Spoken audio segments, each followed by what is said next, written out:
Any city in Canada can now burn the way Fort McMurray did. And the heat coming off the leading edge of these fires is absolutely face-meltingly ferocious. It's basically 1,000 degrees Fahrenheit, 500 degrees Celsius. That's hotter than the planet Venus. The Amber Mac Show on Canada Talks, Sirius XM 167. Welcome to the Amber Mac Show. Next week, we've got a special episode that's a look back at the first half of 2025 through the lens of Jeff's The Other Mac segments. But coming up in today's episode, we tell you why President Trump is bringing up woke AI once again, why we should be worried about young people turning to chatbots for therapy, what's wrong with using generative AI to approve new drugs, and spoiler alert, a lot of things, and how new online safety laws are protecting kids in the UK. Yeah, it's going to be a great show, and I also wanted to remind our listeners to go to ambermactalkback.com to leave us a voice message about what your favorite technology-related movies or TV series are, and what you guys loved about the tech they used. It's great having you as part of the show, so please check that out. Again, ambermactalkback.com. I'm also really looking forward to Amber's conversation with the author of the best-selling book, Fireweather, which is especially timely right now with so many wildfires during these hot summer months. But before we get to that interview, let's dive into this week's tech headlines. Newsfeed. Let's start off this week's headlines by continuing with a story from last episode, namely what Stephen Colbert called CBS's big fat bribe to President Trump, which seemed to have resulted in the Late Show being canceled as of May of 2026. I'm sure that everybody has heard this story by now. That story was about CBS settling a $16 million lawsuit that was leveled by President Trump over what appeared to be a very winnable case regarding the editing of a 60 Minutes interview. But the bribe part was regarding CBS's parent company, Paramount's need for FCC approval of its merger with Skydance Media. So there are a lot of different moving pieces to this, Jeff. What is the latest on this? Well, there sure is. And the U.S. Federal Communications Commission approved that $8 billion merger just last Thursday. So the part that's even more insane than what you just laid out is that the FCC's terms for the merger means that there needs to be an ombudsman that will ensure that CBS News and other programming is free of bias, including, I quote, ending invidious forms of DEI. That's from the chair of the FCC, Brendan Carr, who also noted, I mean, look, the American public simply do not trust these legacy media broadcasters. And so if they stick with that commitment, we're sort of trust but verify mode. That'll be a big win. All right. So a little bit of bias in there in terms of what he is saying. So it seems like that is an ongoing problem in the FCC and Trump's White House, maybe even more so than what we're seeing at CBS, because we keep hearing, the removal of anything to do with DEI and not a lot of specifics or data around why that is. Now, speaking of bias, the day before this approval, President Trump released the White House's AI action plan, which has a few different goals. One of those goals is preventing woke AI in the federal government. This is a term that I think we see President Trump throw around all the time. It is totally politicized. So what do you think that he is trying to say with this? So unsurprisingly, it's pretty murky, but it seems to involve two things for AI companies looking to work with the U.S. federal government. One is that AI systems must be truth-seeking in that what they produce must be based on historical accuracy, scientific inquiry, and objectivity, or it must be flagged if they're uncertain about those facts. Two, they must be neutral, which seems to include eschewing DEI, as we just said, and partisan or ideological judgments. And, these things aren't bad in and of themselves, but it is quite something to see such an overtly partisan and ideological document insisting that AI not be like the authors of that very document, which is definitely partisan and ideological. It feels to me like this is one of these, again, very political situations where it's never about the best interest of individuals and really about who is winning this game of politics. We're going to talk a little bit about what is in the best interest of users at the end of the day later on, but wanted to share that when we talk about Grok specifically going rogue, it looks like they have a companion in this because it was recently revealed in an expose from The Atlantic. This is all about ChatGPT, which is a story that begins with how the chatbot encouraged the author who was writing the story. And again, this is kind of disturbing info, but shared with her how she could slit her wrists, offering specific instructions for best effect, and then comforting and encouraging the author when she shared that she was a little nervous. ChatGPT came back and said, and I'm quoting here, "You can do this." I mean, this leaves me speechless. It's so disturbing, and it's just horrible to think that, this is an adult journalist getting exposed to this stuff. That's bad enough. To think that this could be something that kids can encounter, as we've talked about many times, the guardrails just they just don't exist at all. And that very same author, she wrote an article previously about how she was able to get a version of Google's chatbot that was aimed at teenagers to role play a rape scene. And again, I don't know how there's not more control over what kind of conversations that these chatbots will engage in. She did report that to Google, and Google said that they subsequently implemented additional protections. So I guess we need to take them at their word on that. But we've seen what those protections look like in countless stories before, and they don't really seem to satisfy the dire need that's out there for some more control about how these things behave. Unfortunately, I think we get into a situation here, especially when it comes to some of these big tech leaders, that they are constantly preaching, especially in this AI race, that people have to, or companies have to, fail fast.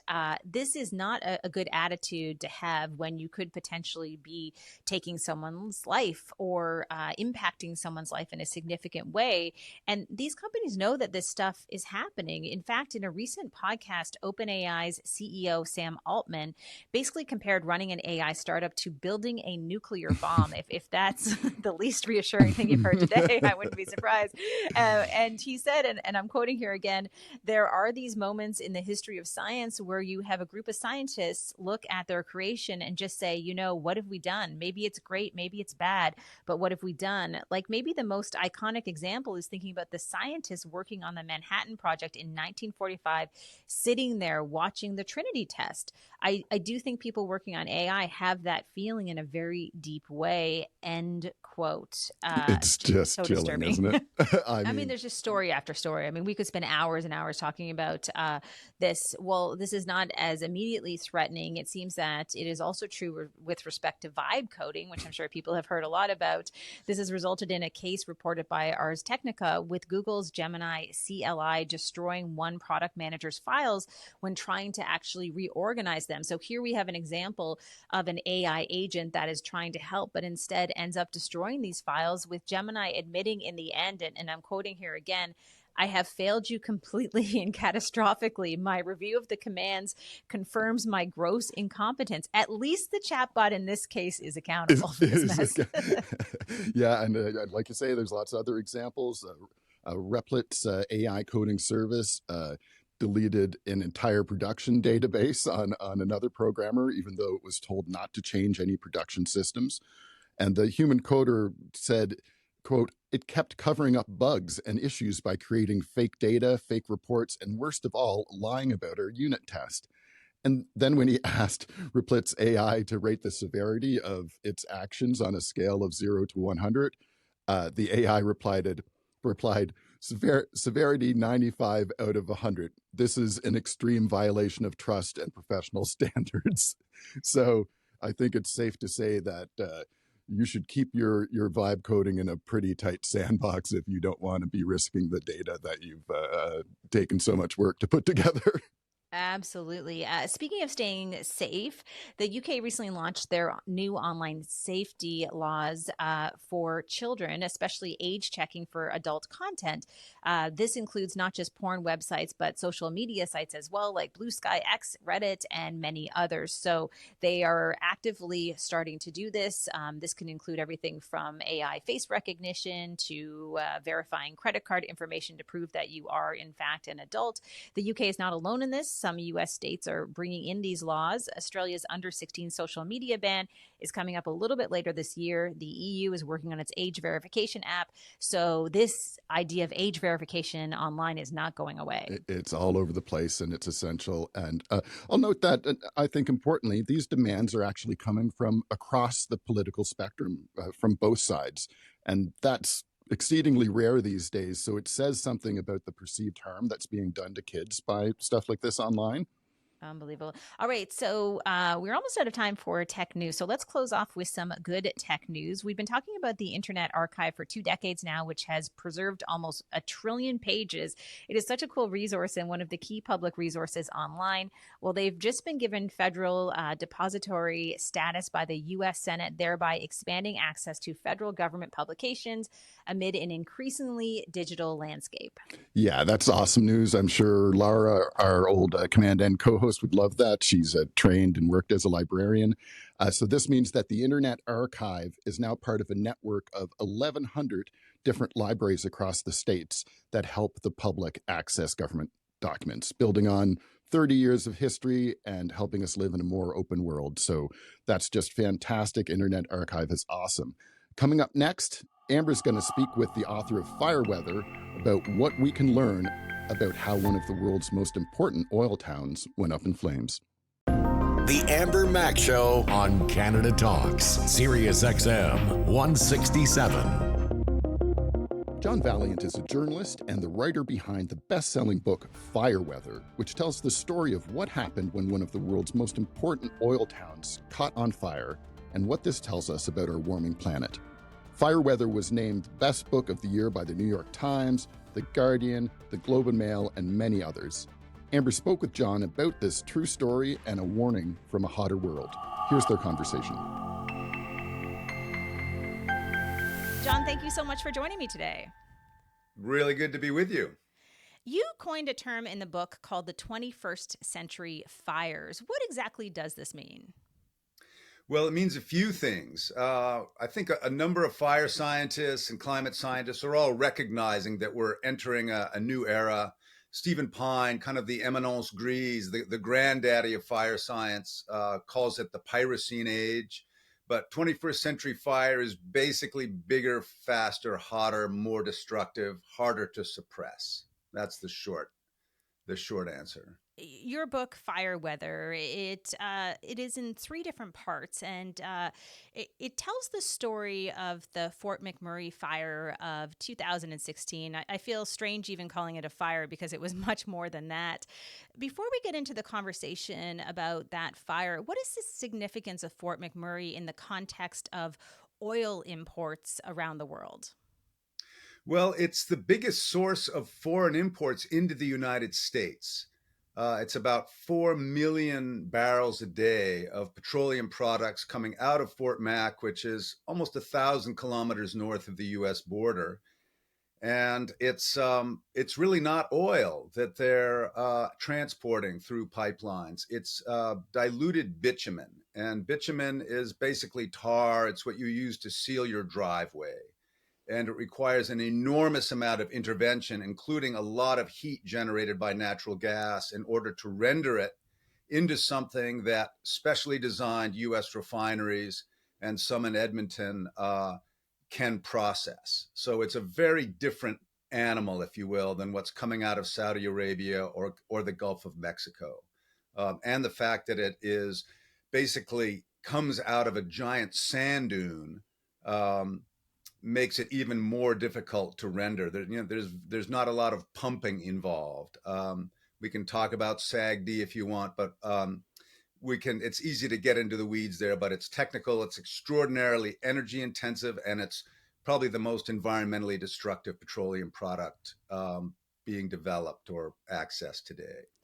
Before we talk about the book a little bit further, I know one thing that you do in the setup to this story is talk about a bit of the history of Fort McMurray. How did this place come to be this center that it's known as today when it comes to oil imports, as well as bitumen, and a little bit about that history?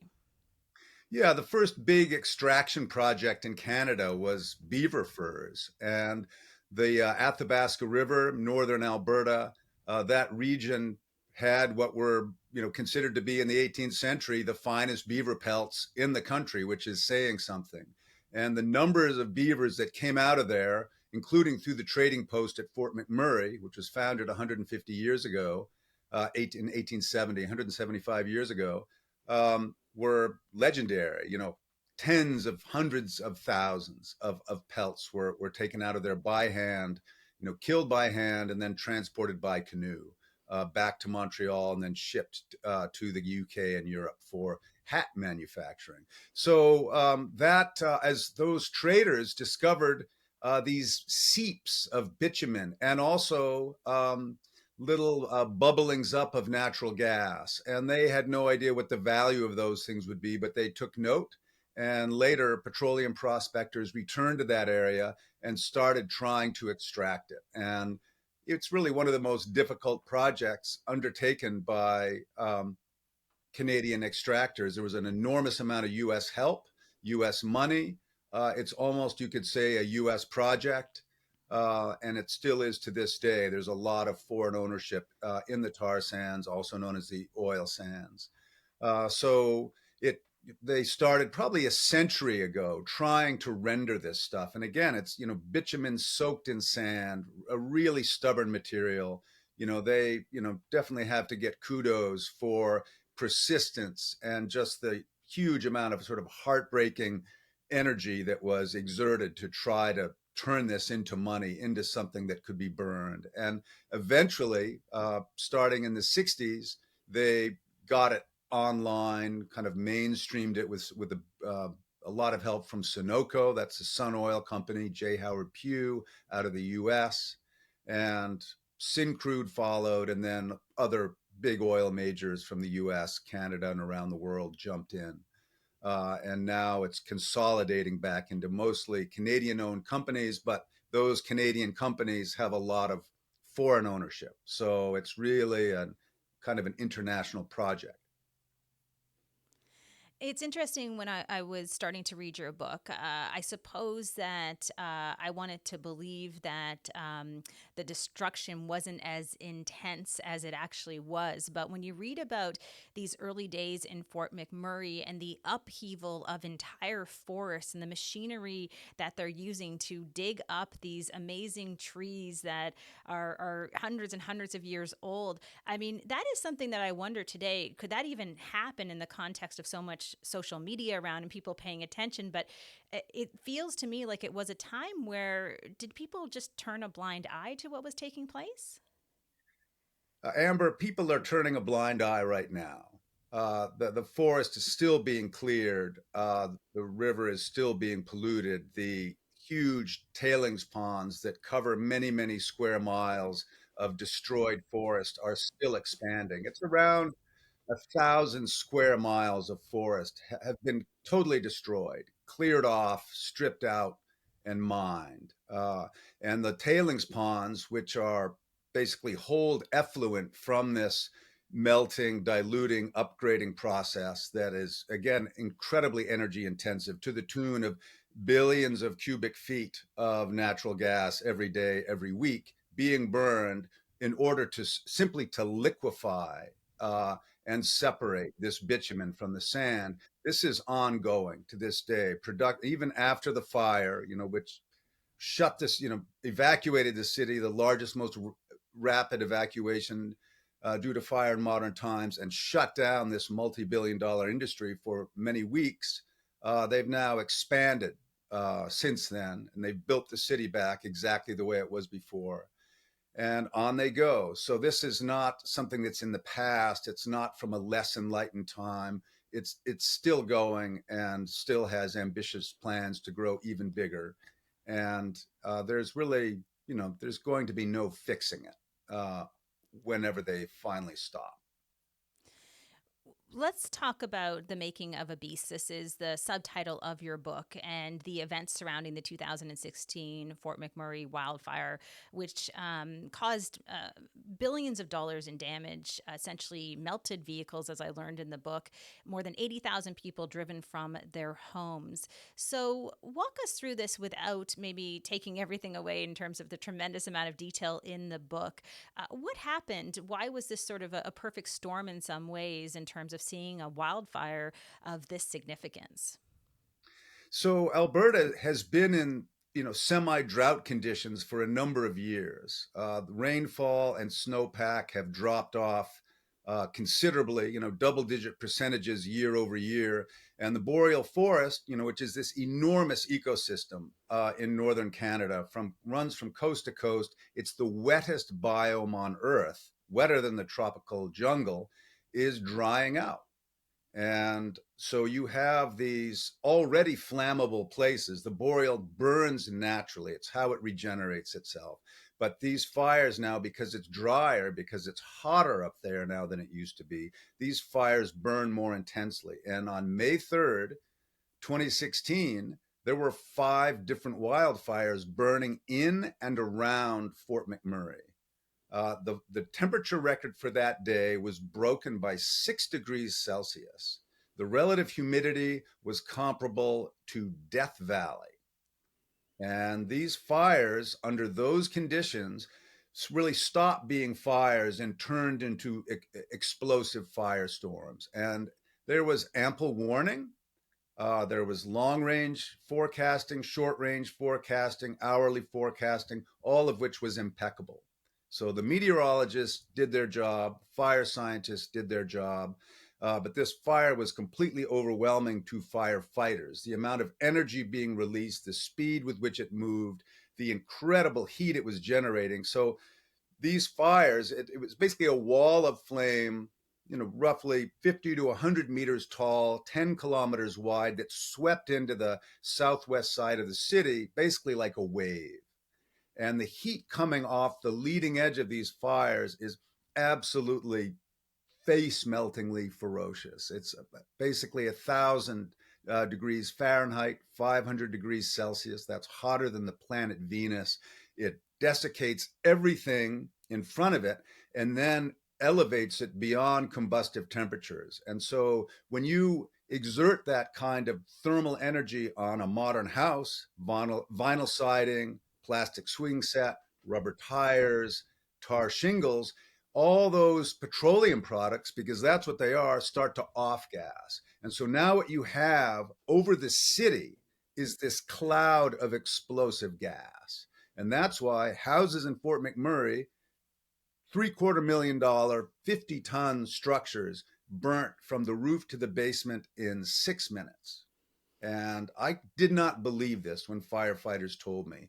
And I interviewed a lot of firefighters who were trying to fight this fire against all odds, really, all over the city. And I heard 3 minutes, 5 minutes, 10 minutes.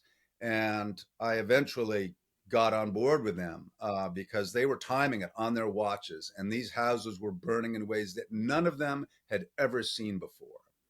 And water has no effect on heat like that. It doesn't matter if it's coming from a water bomber or a water hose. All they could do is try to get as many people out as they could and then run for their lives and try to save their fire trucks. I wanted to ask you about this because when I was reading the book, you talk about some of this advanced firefighting infrastructure, technology, training. I mean, when we look at Fort McMurray, they have all of these things. Most people may think, okay, well, they are well equipped to deal with a fire like this. But like you said, it appears as though, they couldn't even make a dent in what happened in 2016. And what makes that even more sobering is the fact that a lot of this equipment is designed for petrochemical fires because these upgraders and these facilities, these bitumen processing facilities, are explosive, flammable, dangerous places. And so you have very well trained firefighters with state-of-the-art equipment to deal with explosive petrochemical fires.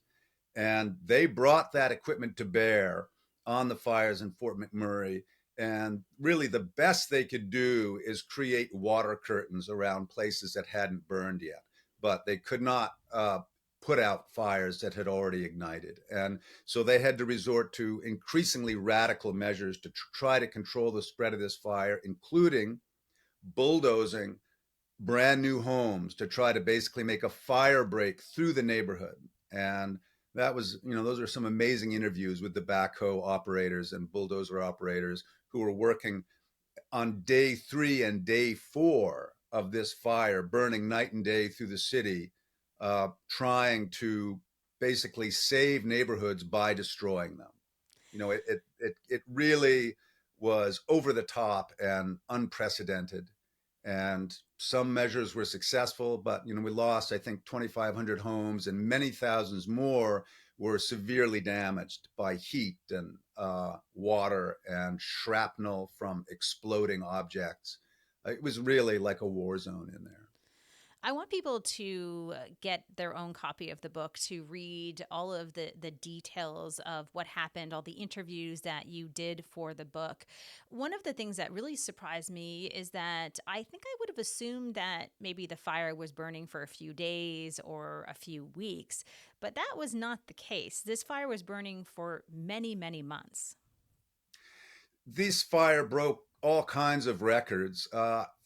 In terms of burning inside the city limits of Fort McMurray, it was in there for a good 5 or 6 days. In other words, firefighters were actively putting out fires within the city limits, and that's pretty much unprecedented besides outside of the realm of really famous historic fires like the Great Fire of London in 1666 and the Great Edo Fire in what's now Tokyo, Japan, and I think it was 1753. But you have to go way back to find a fire burning in city limits for day and night for that long. But it burnt through the forest to the tune of, I just know the miles, 2,500 square miles of forest were burnt in the Fort McMurray fire.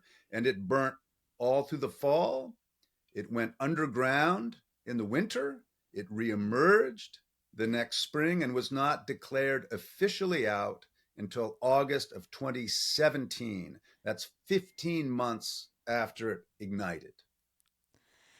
I read an interview you did in the Review of Journalism where you said, I'm going to quote you, this is a national problem. It's a national security problem and national safety problem. It's also a social justice problem. Look at who's influenced the most, impacted the most by intense heat, by fire evacuations. Could you expand on this to put it into context for our listeners insofar as how it affects all of us? Well, the sad fact is any city in Canada can now burn the way Fort McMurray did. And Fort Vancouver, where I live, very nearly had a catastrophic fire just last August. I wrote about it for the Globe and Mail in an op-ed piece. That fire started inside the city, but it very nearly got away from firefighters. And the entire Vancouver Fire Department was completely maxed out by 2 fires that ignited that night.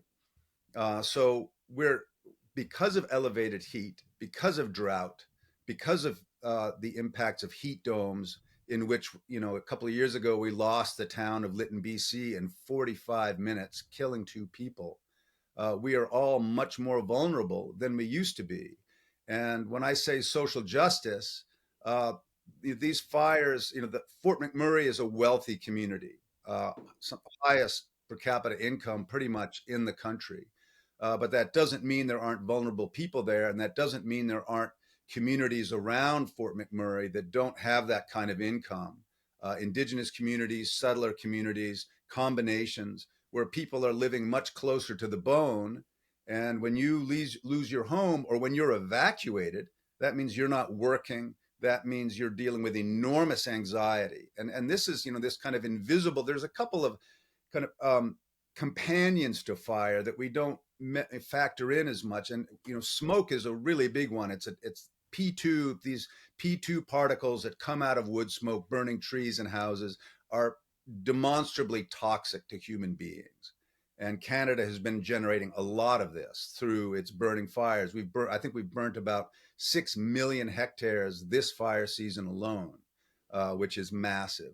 On top of that, you have the anxiety and the stress and the trauma of seeing a massive fire come into your town, which is really one of the most terrifying things a human being can experience. And one way to think about this is 10 years ago, if we had asked Amber and PEI where you are, or Vancouver where I am, if we'd asked our friends, who do we know who's been evacuated due to fire or put on alert?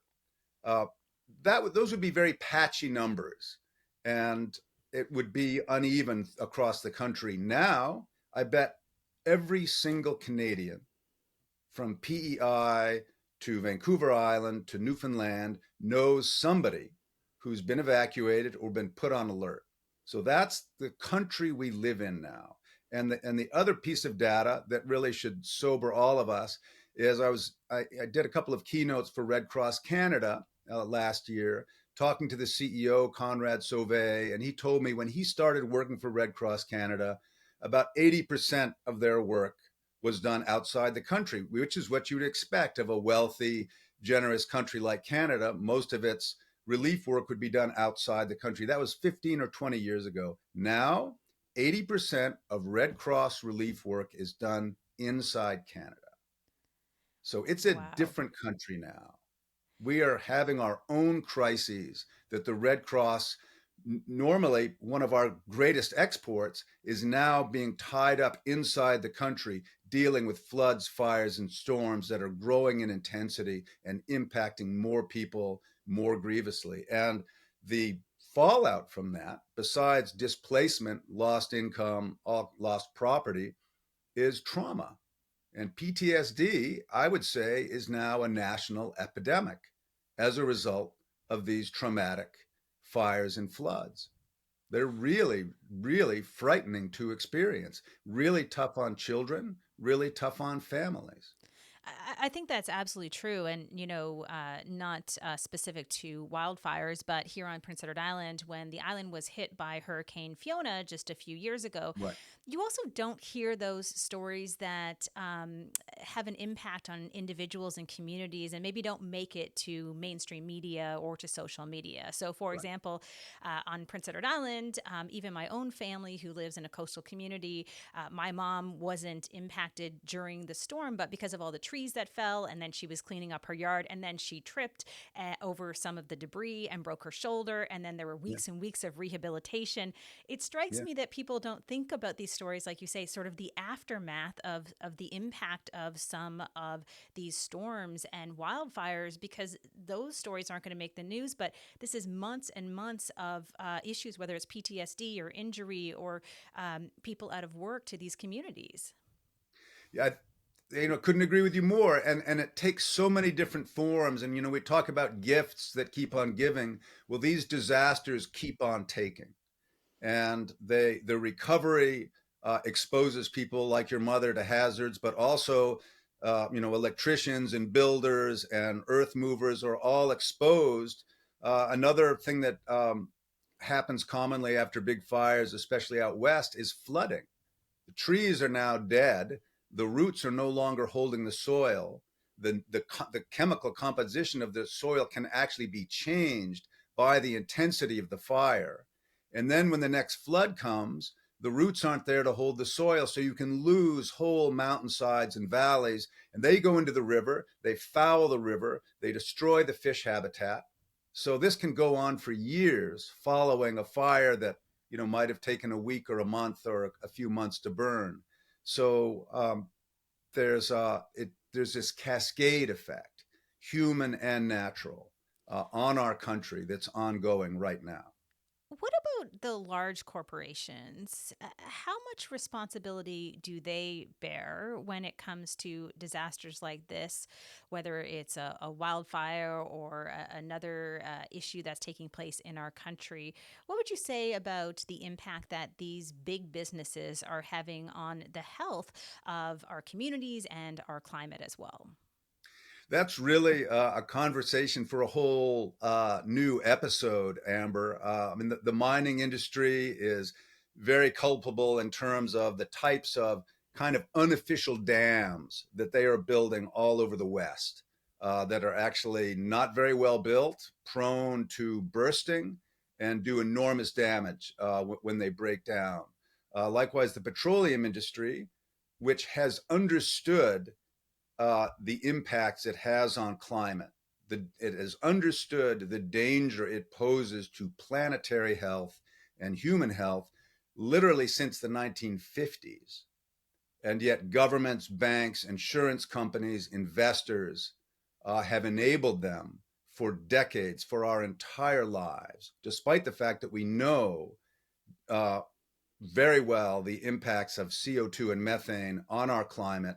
And we are now feeling the impacts of that retained heat and poisoned air.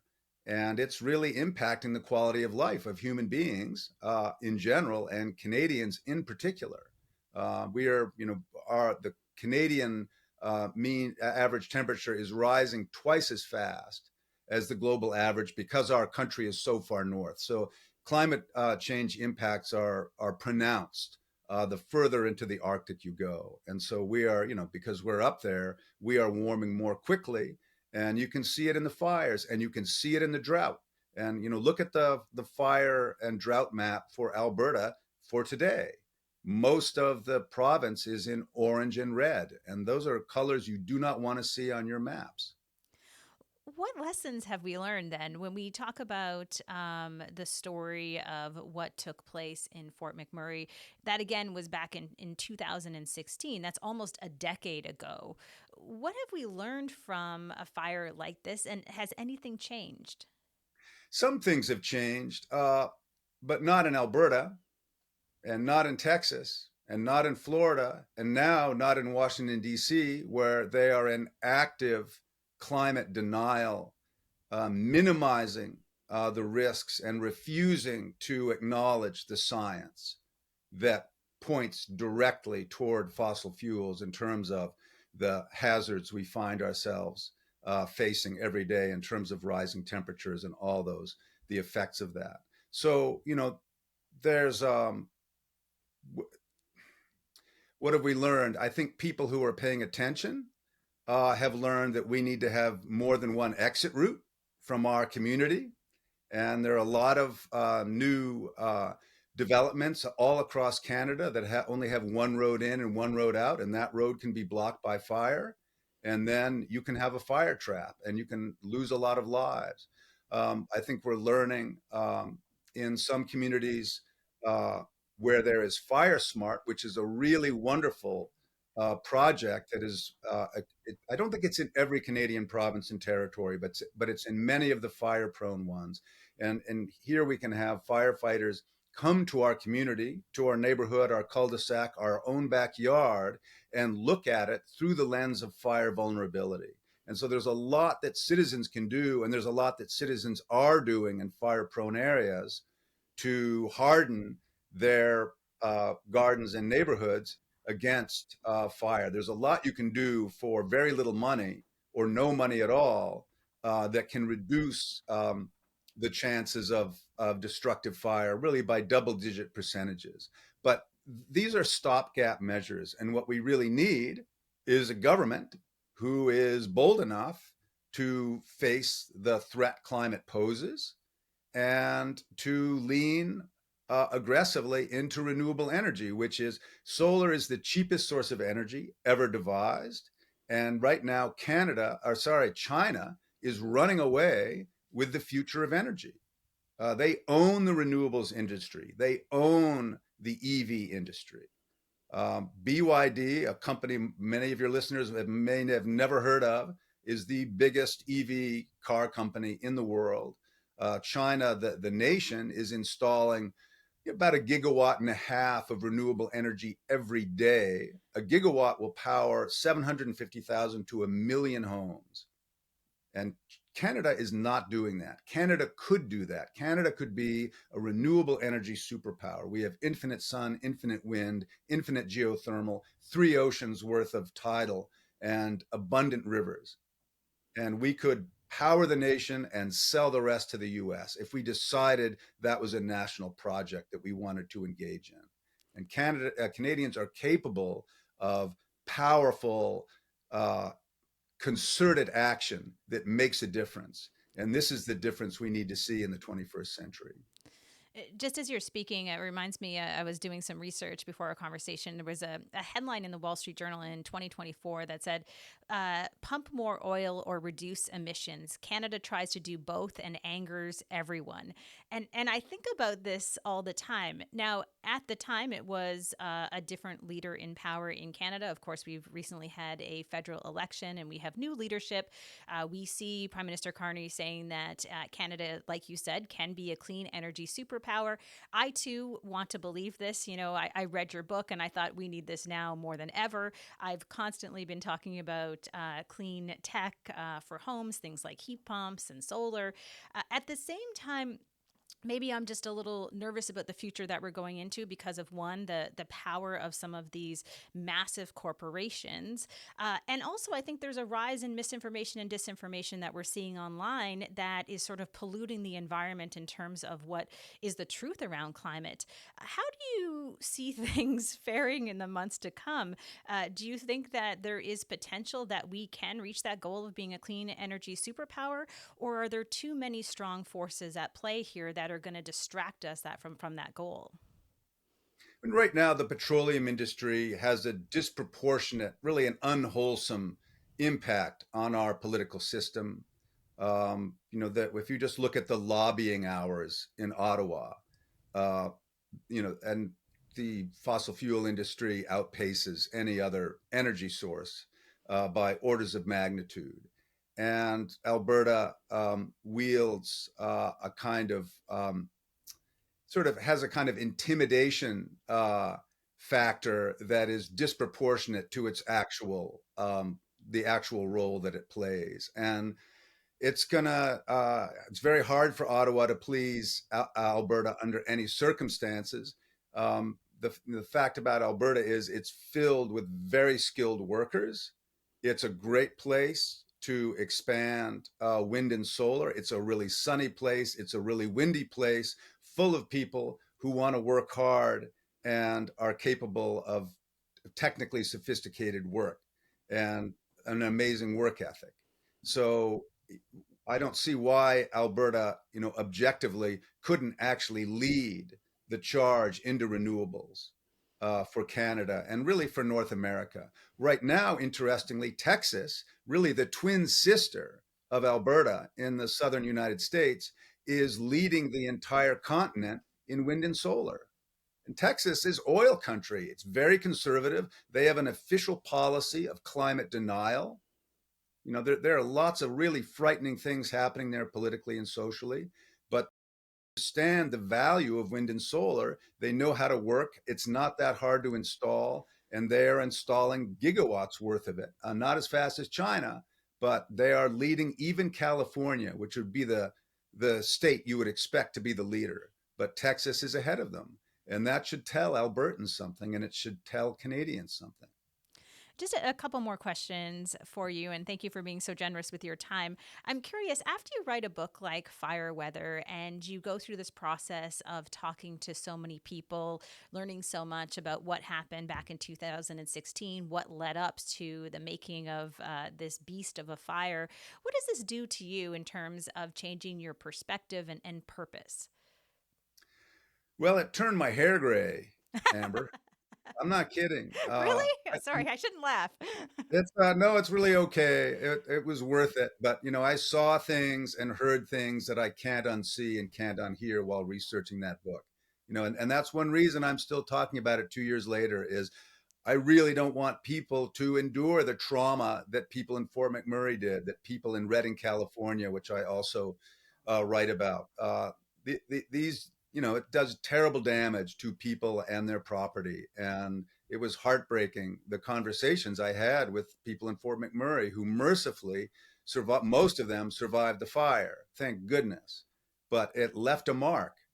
And, I really don't want to see that continue. So the other is I'm amazed the fact that people still want to talk about this really quite difficult and scary subject. I really can understand why people want to look the other way, why people don't want to deal with this. And the fact is, I've been touring and doing interviews with wonderful people like you literally for more than 2 years all over the world. And people are bravely want to engage with this. And because they see the threat, it's real and it's present and it's right now. And look at the news. There's a flood or a fire every day somewhere, and they're getting bigger and worse. And the U.S. has had its worst flooding year in many decades, and there's a lot. We're barely halfway through the year, so there's a lot to come. So I really admire people, and I'm grateful for their willingness to engage with me on what's a hard, scary subject. But really, I think the only way through is by dealing with it. And we really do have viable solutions, affordable solutions, and a lot of people who have the skill to build this infrastructure that's needed. And it's happening in kind of fits and starts around the continent and around the world. But there's a lot of positive news out there in terms of the direction this energy transition is going in some communities. And there's an enormous amount we can do as individuals and as voters to shift the narrative in a more wholesome and future-oriented and healthy direction. And that's what I'm here for. Last question for you. You say there's lots we can do as individuals. I think that's one question that people always have top of mind is, what can I do today? And I totally agree about shifting the narrative. One of the things that I'm trying to do on a small scale is just tell the truth about some of these options that exist out there, and try to get people to weed through all of the misinformation and disinformation that does exist. What can individuals do to move us in a healthier direction? And I just want to add a little footnote there. When we talk about this transition that we're going through, it's not, of course, just to ensure that we have a brighter future. It's also, in many cases, a more cost-effective future. We know affordability is top of mind for so many Canadians, and this offers affordability, some of this clean tech that exists out there. So what can individuals do to help push us forward? Well, the first would be to vote for candidates who recognize the threat climate change poses to our communities directly. The other is to look at how we can make our own neighborhoods and own houses less vulnerable to fire. So that's kind of at the crudest safety level. In terms of energy, um, the heat pump is a viable option. It's a relatively inexpensive option. Any new technology is going to cost some money. None of us had smartphones in 2006, and most of us will shell out 500 to $1,000. We'll buy them for our kids now. That's technology that works for people, and we've found a way to integrate it into our lives and found a way to afford it. Heat pumps will heat and cool your homes, and they work in Canada, and they work in really cold climates, and they work in hot climates, and Canada can produce both. The heat pump can, in almost every situation, accommodate both, and it's much cheaper to operate. So once you've got it installed, and they're really quiet, and they're much cleaner. So there are lots of pluses there. Obviously, the EV is another new expense, but a lot of people buy new cars, and rather than buying a new gasoline car, to get a new electric car is a really viable option. Most of the people I know who have these vehicles really like them, and we are in a very exciting stage of history in terms of battery development. We're really at the beginning stages, but they're becoming much more efficient, much cleaner, much longer lasting. And so, the range, of an electric vehicle is growing every year, and the number of charging stations is also growing. And the fact that we can now charge from our homes is amazing. And the fact that a lot of us get our power from hydropower means that you can really run a clean vehicle. It's not a coal-fired generator that's powering your electric car. It's hydropower. And if you have solar, you can literally power it off the sun. And people are doing this. This isn't a pie in the sky fantasy that crazy people in Southern California are doing. People in Canada can do this. And in many parts of the country, we have the sun, we have the infrastructure to do it. So, and it means being a little bit brave and a little bit adventurous, but kind of like the smartphone, once you have it, it's really hard to imagine life without it. And it's an exciting possibility. And it's an adventure. And a lot of people are going on it with good results and feeling good about it. So that excites me. Absolutely. John, thank you so much for writing this book. And thank you so much for spending so much time with me today. I really appreciate it. Looking forward to the next book. And thank you so much for joining us on the show. Amber, what a joy to speak with you. Thanks for having me on. You're listening to The Amber Mac Show on Canada Talks, Sirius XM 167. Audio and video are great, but if you're looking for the most interesting tech stories and more in good old-fashioned text format, then you need to subscribe to our free Amber Mac weekly newsletter. Just go to ambermac.com/newsletter to sign up, and you'll get the latest tech news directly to your inbox every Tuesday morning. That's ambermac.com/newsletter. Thanks again for joining us, and make sure to keep those comments coming. Also, a big thanks to our guest, John, for taking time to speak with me today. We'll see you next week for our look back at the first half of 2025, and please be sure to check out theambermacshow.com for details and links for all our episodes.